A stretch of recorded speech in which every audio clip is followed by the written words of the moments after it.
حضرت جبریل امی آیا کرتے تھے.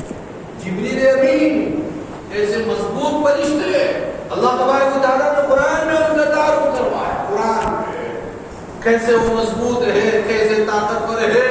انه لقول رسول کریم ذی قوت عند ذی العرش مکین مطاع ثم امین. کھولیے قرآن کی آیت اور دیکھیے جبریل امی کا تعارف ہو رہا ہے. جبریل امی کی شخصیت کو بیان کیا جا رہا ہے. یہ جو دین آیا ہے 1400 سال پہلے محسن انسان صلی اللہ علیہ وسلم پر کون لاتے تھے؟ جبریل امی لے کر آتے تھے. یہ قرآن جو 38 پاروں کے اندر موجود ہے کون لے کر آئے؟ وہ جبریل امی لاتے تھے. انہ لقول رسول کریم ذی قوت, وہ طاقتور ہے, وہ قوت والے ہیں, وہ کمال والے ہیں. اللہ نے انہیں طاقت دی ہے. عرش کے اوپر بھی فرش کے اوپر بھی ان کا ایک مقام ہے. فرشتے بھی ان کی بات کو مانتے ہیں. اللہ نے ایک مقام جبریل امی کو عطا کیا.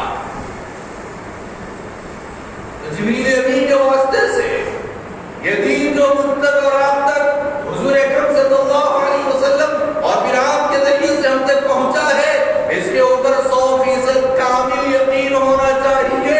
جب ایمان مکمل ہوگا, جب اسلام مکمل ہوگا, اور پھر کوئی فتنہ ہم کو نہیں اٹھ سکتا. چاہے وہ گوہر شاہی کا فتنہ ہو, وہ قادیانی کا فتنہ ہو, وہ شکیل بن حنیف کا فتنہ ہو, یا فیاضی کا فتنہ ہو, کوئی فتنہ ہمارے قریب نہیں آ سکتا جب ہمارا عقیدہ حضور اکرم صلی اللہ علیہ وسلم سے متعلق, قرآن سے متعلق پکا. کیا عقیدہ ہے آپ کا؟ یہ قرآن جو ہمارے پاس موجود ہے وہ کمپلیٹ ہے یا انکمپلیٹ ہے؟ یہ 30 پارے یہ مکمل ہے؟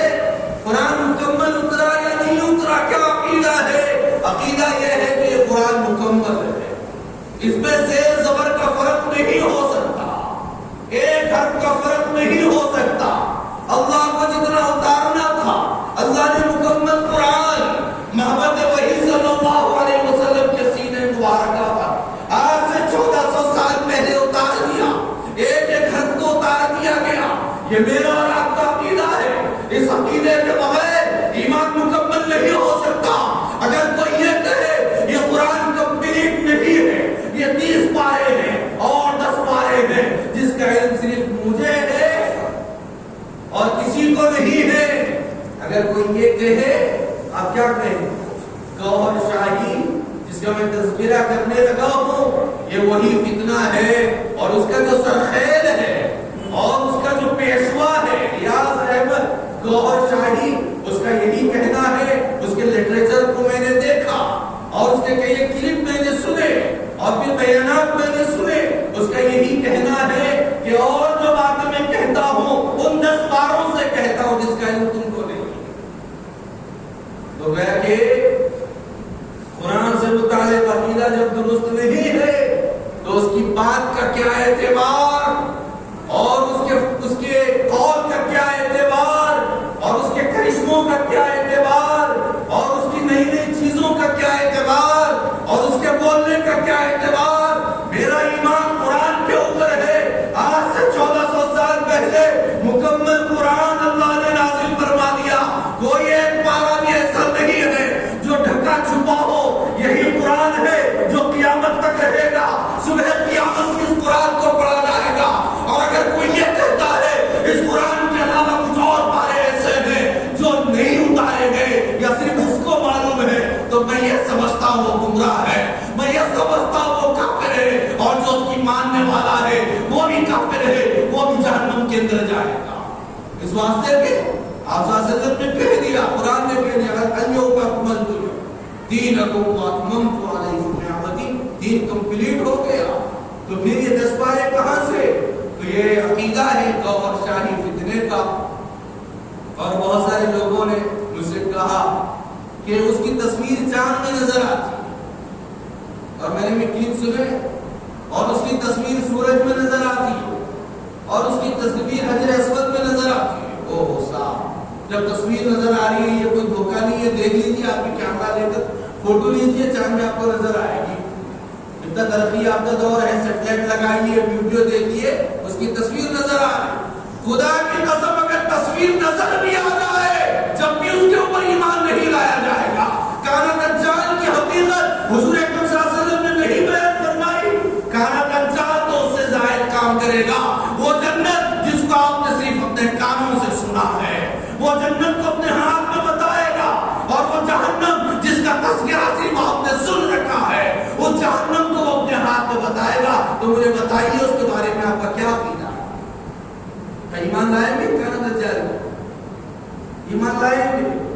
جو اس کی مانے گا اس کو اپنی جنت میں داخل کرے گا, جنت بتائے گا جنت دنیا کے اندر, اور جو اس کی نہیں مانے گا اس کو جہنم کے اندر داخل کرے گا اور بلائے گا ایک سے اس کو اور کہے گا مجھ پر ایمان لاتا ہے یا نہیں لاتا, دیکھ میرے ہاتھ میں جنت ہے, میرے ہاتھ میں دوزخ ہے, ایمان لاتا ہے یا نہیں لاتا؟ وہ کہے گا نہیں لاتا تو اس کو ختم کر دے گا, اس کے بعد پھر زندہ کرے گا. تو اب پوچھے گا ایمان لاتا ہے یا نہیں لاتا؟ اگر اس کا ایمان ڈاماڈول ہو گیا تو وہ کہتا ہے کہ ایمان لا لوں گا, لیکن جو پختہ ایمان والا رہے گا وہ کہے گا ایک مرتبہ نہیں تو 100 مرتبہ مجھے مار دے, 100 مرتبہ مجھے زندہ کر دے, میں تجھ پر ایمان نہیں لا سکتا. میرے محمد صلی اللہ علیہ وسلم نے کہا تھا وہ کانا دجال ہے, وہ آئے گا اور اس طرح کے کرشمے دکھائے گا. میں سورہ کہف کی آیتیں پڑھتا ہوں اور تجھ سے پناہ مانگتا ہوں. اور آپ صلی اللہ علیہ وسلم نے بھی کہا تھا کانا دجال جب سامنے آ جائے سورہ کہف کی ابتدائی آیات تلاوت کر دینا, اس کا بھسم ہو جائے گا, اس کا داغ تمہارے اوپر نہیں چل سکتا. کیا کہیں گے آپ؟ چاند میں نظر آ جانے سے, سورج میں نظر آ جانے سے, آسمان میں تصویریں پیدا ہو جانے سے کیا ہم اپنا عقیدہ قرآن سے ہٹا دیں گے؟ کیا اپنا ایمان محسن انسان صلی اللہ علیہ وسلم کی باتوں سے ہٹا دیں گے؟ ہرگز نہیں, ہرگز. اسی کا نام تو ایمان ہے, اسی کا نام سورہ بروج. سورہ بروج آپ نے سنا ہوگا, بہت سارے لوگ پڑھتے ہیں سنتے ہیں. اس کا جو شان نزول ہے, جو شان نزول پڑھیں گے نا تو ایک بادشاہ کا بادشاہ یوسف ذو نواز, اس نے ایک خندق بنائی تھی. خندق کہ جس طرح یہاں پر فصیل کے پاس میں کھدا ہوا حصہ ہے اس کو خندق کہا جاتا ہے. خندق بنائی تھی بہت بڑی, اور کہا تھا جو ایمان لایا ہے, جو مسلمان ہو چکا ہے میں اس کے اندر ڈال دوں گا. تو جتنے ایمان والے تھے تمام کے تمام کو اس نے آگ جلائی اور اس آگ کے اندر سب کو پھینک دیا تھا. یکے بعد دیگرے ایمان والے جنت گوارا کیے, لیکن کسی نے بھی یہ نہیں کہا کہ ہم ایمان سے ایک انچ پیچھے ہٹ جائیں گے, ہم ایک اللہ پر ایمان نہیں رکھیں گے. کسی نے نہیں کہا. حدیث میں لکھا ہوا ہے, ریاض الصالحین کی حدیث میں, ایک ماں تھی جو اپنے بچے کو لے کر آگے بڑھ رہی تھی. اس کے دل کے اندر ایک لمحے کے اندر یہ پیدا ہوا کہ یہ میرا معصوم کا بچہ ہے, میں آگ میں کودنے جا رہی ہوں, اس بچے کا کیا ہوگا, اور میں تو جل جاؤں گی, میں تو ایمان کے اوپر جان دے رہی ہوں, لیکن اس بچے کا کیا ہوگا. ایک لمحے کے لیے اس ماں نے اپنے بچے کو سینے سے لگا کر سوچا تھا. اللہ تبارک و تعالیٰ نے وہاں پر اس کی ایمان کی حفاظت فرمائی. وہ بچہ گود میں بات کیا, گود میں, اور ماں بچے نے ماں سے کہا اے ماں اگر تو سچ ہے اور تیرا ایمان اللہ کے اوپر ہے اور تو یہ سمجھتی ہے کہ تو حق پر ہے تو مجھے لا دے, آگ کے اندر کود جا. اسی دوسرے لمحے کے اندر وہ ماں اپنے دودھ پیتے بچے کو لے کر آگ کے اندر کود جاتی ہے. میں ادھر ادھر کی بات نہیں کر رہا ہوں. سورہ بروج کی آیتیں, اس کا شان نزول دیکھیے, اس کی تفسیر دیکھیے, اس سے متعلق احادیث دیکھیے. انہوں نے تو جان کو گوارا کیا, لیکن ایمان سے ایک انچ پیچھے ہٹنا گوارا نہیں کیا, اور ایک قدم پیچھے انہوں نے نہیں ہٹایا. ایمان یہ ہوتا ہے, ایمان اتنا مضبوط ہو قرآن پر, ایمان اتنا مضبوط ہو محمد عربی صلی اللہ علیہ وسلم کی تعلیمات پر. کیا ہوگا؟ چاند میں نظر آ جائے کوئی, سورج میں نظر آ جائے کوئی, حجر اسود میں نظر آ جائے, کچھ نہیں ہوتا. ایمان پختہ ہو, ایمان پختہ ہو. میں تو کہتا ہوں کانا دجال کے کرشموں کے سامنے یہ کچھ بھی نہیں ہے. اس کے پاس تو اور بڑی بڑی قوتیں ہوگی, پوری دنیا اس کے ساتھ ہوگی. وہ جہاں جائے گا اس کی حکومت ہوگی, اس کی حکمرانی ہوگی. اللہ اس کو اتنا اقتدار دیں گے, لیکن ایمان والا وہاں پر بھی اپنے ایمان کو مضبوط رکھے گا. ضرورت اس بات کی ہے اس فتنے کے دور میں غور شاہی کا فتنہ ہو, فتنہ شکیل بن حنیف ہو, فتنہ قادیانی ہو اور کوئی بھی فتنہ ہو, ہم اپنے عقائد کے اوپر مضبوط رہیں. میرا عقیدہ قرآن پر ہے, میرا عقیدہ حضور اکرم صلی اللہ علیہ وسلم کی بتائی ہوئی باتوں پر. یہی غور شاہی کا فتنہ, وہ اپنے آپ کو مسیح ہونے کا بھی دعویٰ کرتا ہے کہ میں مسیح ہوں. آپ کو معلوم ہے سنت کے اندر, احادیث مبارکہ کے اندر حضرت مسیح علیہ الرضوان سے متعلق بتلایا گیا ظہور حضرت مہدی علیہ الرضوان سے متعلق ظہور مہدی, نزول عیسیٰ, خروج دجال. حدیث کی کوئی کتاب کھولیے اس کے اندر آپ کو ملے گا یہ پختہ عقیدہ ہے. اس عقیدے کے بغیر ایمان مکمل نہیں ہو سکتا. اس واسطے کہ حضرت مہدی علیہ الرضوان جو ظاہر ہونے والے ہیں وہ پیدا ہوں گے, ان کی ایک ایک علامت بتائی گئی. آپ صلی اللہ علیہ وسلم نے فرمایا وہ مکے میں پیدا ہوں گے. یہ غور شاہی پاکستان کے گاؤں کے اندر پیدا ہوا. اسی طریقے سے جتنے بھی مہدی دعویٰ کرنے والے ہیں وہ دنیا کے الگ الگ علاقوں کے اندر پیدا ہوئے, مکے میں پیدا ہوں گے. ان کے والد کا نام میرے والد کے نام پر ہوگا, ان کے والد کا نام عبداللہ ہوگا, اور ان کی ماں کا نام میرے ماں کے نام پر ہوگا, ان کی والدہ کا نام حضرت آمنہ ہوگا, اور وہ مکے کے اندر پیدا ہوں گے اور وہ میری نسل سے ہوں گے اور طواف کر رہے ہوں گے. لوگ ان کو پہچانیں گے اور ان سے بیعت کرنے کے لیے آگے بڑھیں گے. ان کا اس طور پر ظہور ہوگا, وہ کبھی اپنی زبان سے دعویٰ نہیں کریں گے کہ میں مہدی ہوں. یہ آپ صلی اللہ علیہ وسلم نے بتایا. اب آپ کوئی بھی دعویٰ کر دے, انگلینڈ میں بیٹھ کر دعویٰ کر دے, پاکستان میں بیٹھ کر دعویٰ کر دے, پنجاب میں بیٹھ کر دعویٰ کر دے میں مہدی ہوں, تو کیا یقین کر لیں گے؟ ہرگز نہیں کریں گے. کتاب و سنت سے کیا معلوم ہوتا ہے؟ وما ينطق عن الهوى, آپ کا صرف اپنی خواہش سے نہیں بولتے.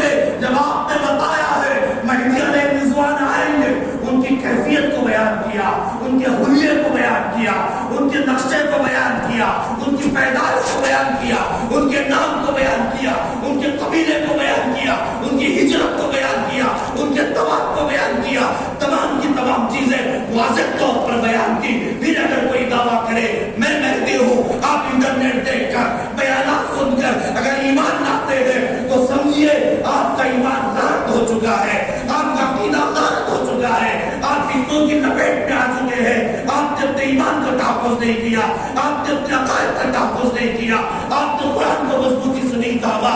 واعتصموا بحبل اللہ جمیعا, آپ نے سنت کو مضبوطی سے نہیں تھاما. آپ نے فرمایا تھا میرے دنیا سے چلے جانے کے بعد جو کتاب اللہ کو, سنت رسول اللہ کو مضبوطی سے پکڑے گا کبھی گمراہ نہیں ہوگا. اس واسطے کوئی نیا فتنہ پر مارے عقیدے کی بنیاد پر, مضبوط ایمان کی بنیاد پر, اپنے پیر کی نوک سے اس کو اڑا دیجئے, اس کے غلط نظریات کو ختم کر دیجئے اور بتا دیجئے میرا عقیدہ وہ ہے جو کتاب اللہ سے ثابت ہے, میرا عقیدہ وہ ہے جو سنت رسول اللہ سے ثابت ہے. آج سے 1400 سال پہلے حجۃ الوداع کے موقع پر میدان عرفات کے اندر اصل کے بعد اللہ تبارک و تعالیٰ نے کہا دین کمپلیٹ ہو چکا ہے, دین کی تکمیل ہو چکی ہے, اب کوئی نیا دین نہیں آئے گا, اب کوئی نئی شریعت نہیں آئے گی, اب کوئی نئی بات پیدا نہیں ہوگی. دین کتاب و سنت میں کمپلیٹ ہو چکا ہے, اور روز محشر تک جو بھی آخری انسان دنیا کے اندر آئے گا اگر وہ اس کو فالو کرے گا اس کی نجات یقینی ہے. اگر وہ کسی فتنے کا لقمہ بن جائے گا تو سمجھیے وہ گمراہ ہو گیا, وہ بدعقیدہ ہو گیا, اس کا اسلام سے کوئی تعلق نہیں ہے. خلاصہ گفتگو یہ ہے یہ دور فتنوں کا دور ہے, فتنے امڑ رہے. آپ صلی اللہ علیہ وسلم فرمایا کخدع اللیل المظلم, تاریک رات کی طرح اندھیرے فتنے, بارش کے قطرات کی طرح تاریک فتنے آئیں گے. لیکن اپنے ایمان کی حفاظت کرنا, اپنے اعمال کی حفاظت کرنا, اپنے عقائد کی حفاظت کرنا, اپنے عبادات کی حفاظت کرنا, یہ کام محفوظ رہے، میرے اولاد کا ایمان محفوظ رہے، میرے نسلوں کا ایمان محفوظ رہے، میرے آس پاس میرے علاقے والوں کا دین اور ایمان محفوظ رہے، اس کی کوششیں اور جد و جہد کرنا ہے، چاہے وہ گور شاہی کا فتنہ ہو، شکیل بن حنیف کا فتنہ ہو، یا فیاضی فتنہ ہو، یا صدیق دیندار کا فتنہ ہو، یا قادیانی فتنہ ہو، یہ تمام کے تمام فتنے ہیں، اسلام سے خارج فتنے ہیں، ان کے نظریات، ان کے خیالات، ان کے عقائد کتاب و سنت سے ہٹے ہوئے ہیں، یہ صرف قرآن کا لیبل لگا کر، یہ صرف احادیث کا لیبل لگا کر لوگوں کو گمراہ کرتے ہیں، اس سے کبھی بھی گمراہی اختیار نہیں کرنا چاہیے۔ کتاب و سنت سے ہماری گہری وابستگی ہو، آپ قرآن سے وابستگی پیدا کیجئے، قرآن پڑھیے، اس کا ترجمہ پڑھیے، علماء سے سمجھیے، اس کے اوپر عمل کیجئے، علماء سے وابستہ ہو جائیے، اپنے مساجد سے وابستہ ہو جائیے، علماء اکرام سے وابستہ ہو جائیے، دین سے وابستہ ہو جائیے، جہاں پر بھی دین کے معاملے میں کوئی کنفیوژن ہو اور کوئی ڈاؤٹ پیدا ہو، اسے قبول نہ کیجئے، عالم دین سے وابستہ کر کے جو کتاب و سنت کا ماہر ہو اس سے وابستگی پیدا کر کے اس دور کو کلیئر کیجئے اور صحیح عقائد کے اوپر، صحیح اعمال کے اوپر اور صحیح عبادات کے اوپر رہنے کی کوشش کرے۔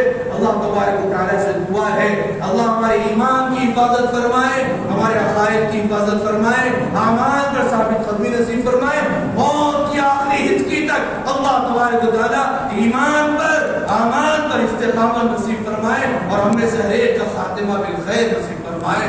وآخر دعوانا الحمدللہ رب العالمین۔ سنت